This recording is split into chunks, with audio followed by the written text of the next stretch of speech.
Hello team, welcome to another ATP Geopolitics video with myself, Jonathan MS Pearce. This is Ukraine War News and Frontline update video. I just want to get everything out of the way so I can go and have a cup of tea, sit down with my family and enjoy the rest of Friday. Everything's happening today. Right, I've done a breaking news video on Marjorie Taylor Greene moving to oust Speaker Mike Johnson to vacate the seat of Speaker of the House of Representatives. That is happening. That could end up being good for Ukraine in keeping Mike Johnson in his seat. So what could happen, as I discussed at the end, is that Democrats could come to the aid of Mike Johnson and say, we won't vote with Marjorie Taylor Greene and MAGA lot. We'll keep you in as the Speaker of the House, but you need to play ball, and you need to play ball on Ukraine aid, and that could get sent to the floor and get voted on, and you might get even the original Senate bill be voted on. That could happen. That could be good. Anyway, I've already talked about that. Let's go. There's so much to talk about. Let's go elsewhere. So, official Kremlin line. Well, although it has, I say official. Dmitry Peskov has said that Russia is in a state of war with Ukraine, and it's been officially admitted for the first time. We are in a state of war. Yes, it started as a special military operation, but as soon as this bunch was formed there, when the collective West became a participant on Ukraine's side, for us it already became a war. Kremlin spokesperson Dmitry Peskov said in an interview, adding, de jure it is a special military operation, but de facto it has turned into a war. So he did qualify it slightly. So he said that technically speaking, it's a special military operation, but it's a de facto war. It's a war. Now, this is really, really significant because, as I said in my military aid video, this is a precursor to mobilization. Perhaps just starting to communicate to the public that there's a big war going on, sending off all the rockets and the Shahed drones into Ukraine last night. Big damage done there, and then say have an election first, do that, and then say right, this is a war. And then say, okay, we need 300,000 people. Thank you very much. So, I talked about that in the last video, but anyway, there's just a bit more formal communication of that. Peskov also said that Russia's main goal was to protect the people living in the Ukrainian territories illegally annexed by Russia, going on to characterize Ukraine as an occupying force. It's also interesting this. So this is, I presume, in the UN. Yes, representative of Russia to the UN, good old Vasily Nebezhnya, whatever. Anyway, this guy who's always saying complete nonsense. Quote, given that the armed forces of Ukraine have not been fighting with their weapons for a long time, we can say that the goal of our special military operation to demilitarize Ukraine has been achieved. So now they're kind of chalking up a victory. I don't know if that's the sort of thing you'd say before moving out of Ukraine, but I don't know what their messaging is there. But anyway, I just thought that was a point of interest. Right. EU leaders have agreed in principle to commandeer a large majority of the profits generated from the frozen assets and give them to Ukraine. The proposal could generate €3 billion this year, and the first billion could be released to Ukraine by July. There's lots of talk about this coming out today. I talked about this in my last video, but there's just more stuff coming out that looks like it might happen, even though Austria are being a little bit difficult over it.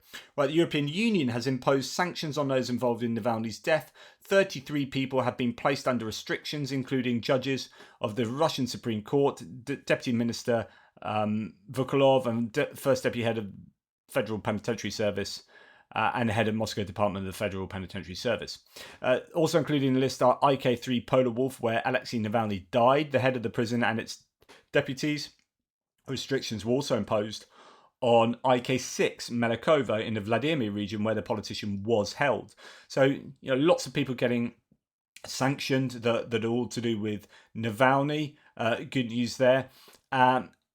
Also, we'll get to that, some more European stuff in a minute, but as mentioned, Marjorie Taylor Greene, etc., etc., etc. I've been through all of this, and it could be a good option for Ukraine if the wind blows in the right direction and things happen just right. Now, this was an interesting comment from Jay in Kiev, who's very anti-MAGA Republicans at the moment. He's an American in Kiev, and he's very pro-Ukraine. But this was interesting for me. and it's just a statement, it's not necessarily news, but the GOP, but we can connect it to what we just talked about. The GOP is in for a rude awakening when they discover that millions of Russian troll farm posts on social media aren't the electorate. Now, I actually want to talk a little bit about this now because it is that important. When I go and look at, say, Marjorie Taylor Greene, we're talking about her, and her posts, and I go and look under her on Twitter, and I see the torrents of pro whatever she's saying, you can be forgiven for thinking, my goodness, all these hundreds of Americans really agree with Marjorie Taylor Greene. But then, as I pointed out to you before, almost all of those have got blue ticks on, and when you look in their bios, you're like, you're not actually American, are you? I think you're a Russian troll. Actually, when you start thinking that all of these people throwing on these pro Marjorie Taylor Greene, in this case, or whoever it may be, opinions might not actually be American, there could well be a very big disconnect between what they think their perception. So if Marjorie Taylor Greene and her team are reading what's below these tweets, and if they believe that the majority of those people are actually American voters, they might be having this sense of being fueled by this American opinion. It's like this vicious cycle that then whips them up into this very fringe storm, and then it maintains their trajectory in terms of their kind of rhetoric. And they say, yeah, keep saying that because they love it. The Americans love it. Oh, look at our electorate. Look what they're saying. This is brilliant. But if 90% of those, I'm making that number up, but if 90% of these entities are actually Russian trolls, then when it gets to election time, you're like, yeah, everyone said they're going to vote for us. And those people aren't voters, they are Russian trolls. You might find there's a massive disconnect between the voting habits of the actual American people and the voting habits of the people you think are American because they've been shouting that and pretending they're American on your social media posts. I think this is fascinating, and I think sociologists will look at stuff like this in years to come. If we win, you will be paid back in Russian oil, gas, diamonds and fur, said Vladimir Omelyan, who used to serve as the country's infrastructure minister. If we lose, there will be no issue about money. It will become the issue of how the West can survive, says the article of Politico, or says this chap in Politico. Now, this is the idea that some Republicans are putting forward, including Trump actually, and Senator Lindsey Graham, that the aid packages to Ukraine should be mainly in a form of loans, so preferential loans, like not harsh, not going to screw you over, a bit lend-leasey type of thing. So if you can't pay us, it would be a bit cool with that. But generally, the idea is you can sell that better to the American public. That yeah, we're going to give them this stuff, but they're going to give it back to us eventually, or give us some money back, or whatever. Rather than we're just going to give it to them. And this Ukrainian here saying, well, it sounds good to me. Like when we give it back, if we win, we'll give that back in Russian diamonds and oil. You know, not that they're going to take over Russia, but the idea that Russia will be paying reparations. And those reparations go back to paying for the loans that got Ukraine to a position where they prevailed. And if they lose, well, it doesn't really matter if we lose because you're all screwed. And I kind of understand that. Seems a loan situation is better than no situation, right? No aid. Hungarian Prime Minister Viktor Orban has congratulated Putin. Of course he's congratulated Putin. In the same way that if I had a dog and I got home after a day of working, my dog would congratulating me by licking my shins. Oh, I'm back and you love me, you wee little scrotty little lapdog. I'm going to call you... I'm changing your name to Victor. Hey, Victor! By the way, I'm not Putin. Although in that little anecdote, I was Putin. You get the point. So, congratulated him. Viktor Orban has congratulated Putin on his election victory, scare quotes, very large scare quotes. Orban emphasised that Hungary stands for peace. It stands for having a piece of Ukraine if it possibly can. Maybe the Carpathians. That's the only piece you stand for, Victor. Right, TLD News here has a video on has Viktor Orban's foreign policy backfired. Interesting little video. We're going to drop into the sort of conclusion here. So how is this working for Orban? Well, economically, it's a mix. Sorry, how is it working? As in, Orban and Hungary have relied rather a lot on Chinese infrastructure inward investment from China, and while that is good, actually it's not great in terms of sustainable economic development in line with the rest of Europe and integrating more with Europe. Relatives next to them. So, how is this working for Orban? Well, economically, it's a mixed bag. Sure, he's got some much needed foreign investment, but Hungary's economy is still in a bit of a crisis at the moment. Hungary's post pandemic recovery has been hampered by persistently high inflation, which peaked above 25% in early 2023. And after returning to growth in the third quarter, Hungary's economy stagnated at the end of 2023. To make matters worse, the EU is still withholding over 6 billion euros of cohesion funds and over 10 billion euros from the Recovery and Resilience Fund, RRF, due to the government's alleged corruption and the misuse of EU funds. So, while courting support from Beijing might help develop Hungarian industry, it's still likely to achieve China's foreign policy aims well before Hungary's economic ones. Politically, it's also been a mixed bag. Orban's chumminess with other autocrats might play well with his base, but his fraternising with Putin has incurred fury from other European leaders, and Biden accused Orban of, quote, looking for a dictatorship after his meeting with Trump. Similarly, while Orban has been ahead of the curve when it comes to stuff like migration, and he clearly feels vindicated by Ukraine's recent battlefield struggles, his apparent prescience hasn't actually helped him politically. In fact, other right-wingers in Europe have been conspicuously keen to distance themselves from Orban. Giorgia Meloni, for instance, has been one of Ukraine's staunchest supporters, and even though the two have had pretty similar views on immigration, Meloni has coordinated her anti-migration efforts not with Orban, but with more establishment European politicians.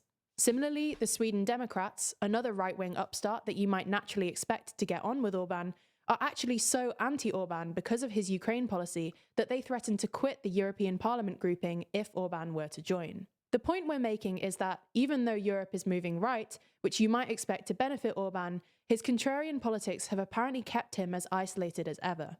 Ultimately, the viability of Orban's contrarian foreign policy will probably depend on the upcoming European elections, including the European Parliament ones, and the US presidential election. If Trump wins and the European right continue to perform well at the ballot box, maybe Orban's international stock will improve, but thus far his foreign policy doesn't seem to be paying the dividends he might have been hoping for. I thought that was a nice little analysis there, and it's interesting that like I talked about earlier today, the right on the rise in Europe in general, fermented by and amplified by Russian influence, is a chance for Orban to get more credibility across Europe, because actually some of those other leaders that you would otherwise think would support him, the Giorgia Meloni's, the Swedish, the Sweden's moved to the right. The Finns have moved a little bit to the right, other countries as well around Europe, but they don't seem to be in that kind of Orban sphere. It's only, interestingly, Robert Fico in Slovakia that seems to be that kind of leader for Orban. So, yeah, it's a mixed bag of nuts. We'll see how it goes, but there's going to be so much riding on these European elections, the European MEP elections that are going to take place, that I am slightly worried for Europe going forward.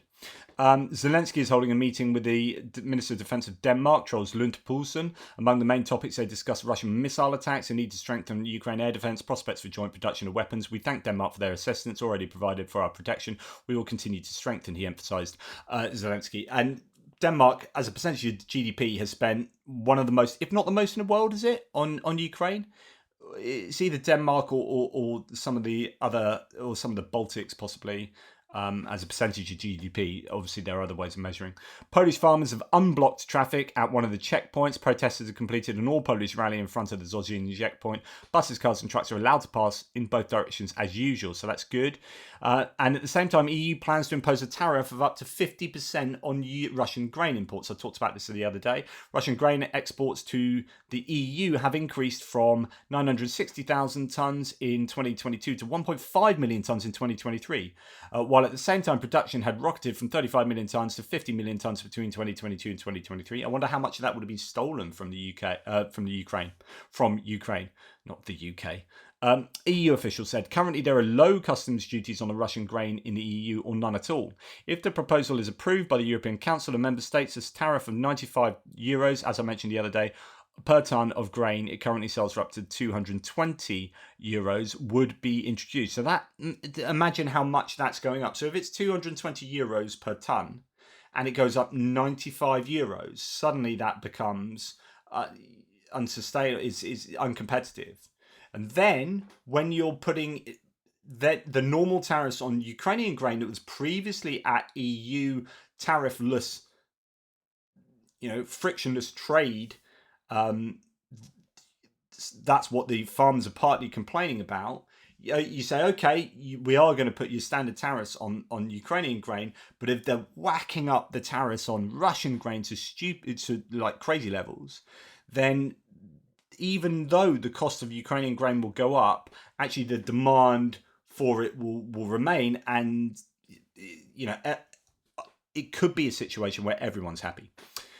Quote, there are several good reasons for making this proposal. It will prevent Russian grain from destabilizing the EU market in these products. It will stop Russia from using these revenues from the export of these goods to the European Union, and it will ensure that illegal Russian exports of stolen Ukrainian grain do not enter the EU market, according to Ursula von der Leyen. Right, Lithuania is in favour of the EU opening accession talks with Ukraine in June, according to President Nausėda. Ukraine has done its job. Ukraine has implemented the necessary reforms in an extraordinary situation and conditions. Now it's our turn, he stated. Although there's lots of positive vibes coming from a number of member states, I don't think realistically Ukraine will be able to actually accede to the EU for another 5 or so years. So this is going to be a long process no matter what. Estonian Prime Minister Kaja Kallas has called for NATO, for the countries that belong to the Ramstein coalition. Again, she's called for 0.25% of GDP to be spent on defence. This is this thing that keeps going around. Now, Chanel has started to reduce the number of stores in Russia. The brand did not leave the country after the outbreak of the war, but now it's terminating contracts for the lease of premises in the chain's boutiques. Other fashion brands may do the same in the near future, as they do not know whether the sanctions on importing clothes and accessories more expensive than €300 into Russia will be lifted. Which is great news, because I've been just holding off on buying all my Chanel perfume, and now I can. So that's good news, isn't it? Right, and to leave you with this, I think there's been a bit of a clever cut here. I don't know if they were actually standing like this, but these are three. I think Reznikov's in the middle, and I think Shmihal is this guy, and that's Charles Michel. I don't know. I saw Shmihal and Charles Michel walking next to each other the other day, and I didn't know who was who. So anyway, okay, guys, good job. But our favourite picture is this. The editing is clear, but people are real. Denis Shmihal, who's a Prime Minister of Ukraine. Charles Michel, who's one of the EU top dudes. And Alexei Reznikov, the former Defence Minister for Ukraine. Again, you can guess who is who. Well, I'll leave that up to you. Anyway, thanks for watching. Please like, subscribe and share. Take care. Speak to you soon. No! I'm going to do the mapping, aren't I? Okay, no, let's go on to the mapping very quickly. Okay. What's going on the front lines? Let's do a very quick romp through the front lines. Thanks to JR who did the mapping. We have the what's going on in the north here. Andrew Perpetua has a number of little places across the border where the Ukrainians have made some gains. It's a little bit unclear sometimes where Andrew has the gains and some moves of lines and whatnot. But anyway, some gains here and there for the Free Russian fighters, as we understand. There's footage coming out that suggests they're in X, Y, or Z place, but there's still a little bit of disparity as to exactly what's going on between different people. Interesting that one extra place here that we hadn't known there were people at. This is called, it's near Poprivka on the Ukrainian side, on the way to Daryushino. Actually, the other day there was something going on there, wasn't there? So that's where there's some gains, and possibly JR reached out to me and said, can you let me know what Andrew thinks about what's going on here? It looks like there's some gains, but not quite sure of control. That's why that's out in the middle of nowhere. But anyway, there is stuff going on there, and yet again today, I'm going to say I don't really know what's going on there for sure. It's all a bit murky. There are claims that they're shelling Belgorod quite a lot, and then there are counterclaims that actually that is, where are we? Where's Belgorod? There you are, much closer. There are claims that the pro-Ukrainian Russians are shelling Belgorod, and it's all kind of, you get the trolls saying, "Look, you're complaining about all the missiles last night. What about the shelling of Belgorod?" And you're like, really? You're going to compare 150 odd cruise missiles and ballistic missiles and Shahed drones flying into Ukraine with some vampire rockets getting shot down in Belgorod? And there is shelling, it seems there. There are civilian casualties, it seems. I'm not minimizing that. I just don't know who's doing it. I'm just going to sit on the fence because there are so many claims and counterclaims. It could be the pro-Ukrainian Russians for sure, but I don't know why they'd just be flinging shells into Belgorod, or rockets. And if it is rockets, are they just being shot down on the way to somewhere else by air defences that are inside Belgorod? So on and so forth. All the usual arguments. But so I'm just going to sit on the fence on that one. Right, going down to the front line, no changes from Kupiansk to Svatova until we get down to north of the Crimea salient, or the salient from the west of Crimea towards Terny and Torska. Here we have a slight Ukraine gain there. I don't know if that's actually probably a slightly incorrect colour. I think that should be the darker one because it's moving Suret maps back. So I think it could be another case of the Russians had advanced all the way to here, and then I think it's the Suret map one, advancing all the way to here, and then footage coming out to show that actually just because they advanced there and they were blown up BMPs or whatever, it doesn't mean that the Russians control it. And lo and behold, next day there's a rejigging of the line there. So I don't know that it's a Ukrainians counter-attacking there. It's probably a rejigging of an overzealous marker. Right, then we're going to come down to Bakhmut, and this is in line with what Greg Terry was telling us this morning. So he knows a commander in Chasiv Yar of the, I think it's a battalion commander there, and kind of knows what's going on. And he's saying it's not looking good around Ivanivska and Bakhmut in general. And actually, lo and behold, we have Suret maps showing some gains for the Russians to the north of Ivanivska. Now, this is, in my opinion, a bit more of a worry than them moving through Ivanivska, because this is the high ground, right? And this is where the Ukrainians have the advantage over the Russians in Ivanivska below, because they can sight them from up here and have the ability to stop the Russians. Really, the idea is that this becomes something of a kill box, where as soon as the Russians try and move through, the Ukrainians just hammer them from above and from the west and from the south. Well, if the Russians are taking control of this high ground, then that does not bode well for the Ukrainians going forward, and for not only the control of Ivanivska, and whether the Russians will eventually take Ivanivska by taking these heights first, but also Chasiv Yar in general. As you can see, it's only a hop, skip, and a little jump over to Chasiv Yar. So that is worrying as far as I'm concerned, and that is compounded by the worry that Greg was communicating to us this morning, that things aren't looking good around there for the Ukrainians, which is a difference from last week. Like, the Russians were making these big gains around Ivanivska, and then the Ukrainians have managed to hold them for a week. So this has not changed for pretty much 7 days. Now it has changed, and the Russians might well have just reconstituted, got some more equipment, got some more troops, reinforcements. It could be they're not concentrating so much in Avdiivka area. They could pull some troops from Avdiivka. I don't know. I'm completely speculating. But when you look at Avdiivka, the Russians were pushing all around Avdiivka. If you look here, now they are pushing along this front line. What the Russians have done is reduced the length of the front line fairly considerably. Right, so this is a lot longer than that.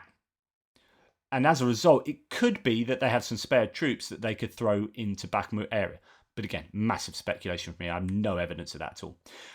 And then some gains, as according to Surit maps, for the Russians north of Andriivka on the way to Klishchiivka across that railway line. That is a bit of a shame because the Ukrainians have done a good job of keeping the Russians at bay in Klishchiivka. It's been very quiet there for even longer. No real movement there for a good few weeks or so. But yeah, slightly worrying for the Ukrainians there. And then further challenge for the Ukrainians around the Avdiivka area. But again, nothing we weren't expecting. So essentially, and I'll say it again, you will see the Ukrainians effectively retreat and cede all this territory up to the river. And I wouldn't worry about any kind of continued movement around here, because I think that's what the Ukrainians have already pulled out of Orlivka to the other side of the river and up the higher ground here. Let's just show you. It's not massively high ground here. But as the Russians are moving to the west, you can see that they do have to move uphill as they're approaching here. But it's not so much that it's the hill. So the Ukrainians are obviously lined up there. They've probably got fortifications up there, and they are able to sight the Russians below. But the Russians have to get across a river. It doesn't look like a huge river here, but there is a river that seems to be dammed in a number of places, with thus causing these larger reservoirs, or as you can see there, lakes, ponds, whatever you want to call them. And the river that connects them, this will be kind of marshy. This was obviously taken in summer, late summer. It looks like late summer by the green, or it could be early spring. I don't know actually, because that looks like that's just ready to start growing. So this could be early spring. These are ploughed fields. Or late spring, I don't know. Anyway, the point is that now at the time of Bezhdorozhye, the Rapatitsa, the Ukrainian mud here, the mud season, this will be really difficult to cross, or could be very difficult to cross with mechanized equipment. So not only are you contending with that hill that you have to get up, but you have to get bridging equipment over here, or at least try and navigate very muddy areas. And so therefore the Ukrainians are going to be fine with retreating back behind that river line and up onto the high ground there. So it might look bad. There are loads of pins. The Russians are making advances, but it's exactly what we'd expect. And I think it should stabilize along this river line. I think I'm quite surprised that this is still not Russian territory already. They fought hard over Bedici. This is where it gets a little bit more funky though, because actually around here there isn't the river to contend with so much, or at least up around here. And I think this is why, as I said previously, the Ukrainians have concentrated on pushing the Russians back from here, because if they don't push them back from here, the Russians just come up along the railway line here and then come down from the north and come in behind the Ukrainians, and the topography will have no advantage for the Ukrainians because the Russians will come in from up there. But anyway, we'll see if that happens. The Ukrainians are stopping them in that northern area. But some gains for the Russians there. And then no other gains on the front line at all. Stabilization, it appears, which is good news. No move is good news for the Ukrainians, and particularly around this area of Krasnohorivka, Mariinka, Pobieda, Novomykhailivka here, this eastern Donetsk front here. No movement is definitely good. But the worry is not so much here. It might look like this is the worry. Oops, sorry, pressing stuff all over the shop. The worry for me is more around Chasiv Yar. But as Greg Terry said, yeah, he thinks the Ukrainians there are prepared to lose that area and to lose Chasiv Yar. So it could be that that's the beginning of an end, but it's an end that's been predicted by the Ukrainians. Of course, it could all be different with huge amounts of equipment and ammunition and missiles and all sorts, but they are struggling to get that. But that's another story. Anyway, that's all for me for both the geopolitics and a frontline update. I need a cup of tea. I'm going to go and have a cup of tea. And do you know what? There's nothing any of you can do about it. Nothing. So see you later.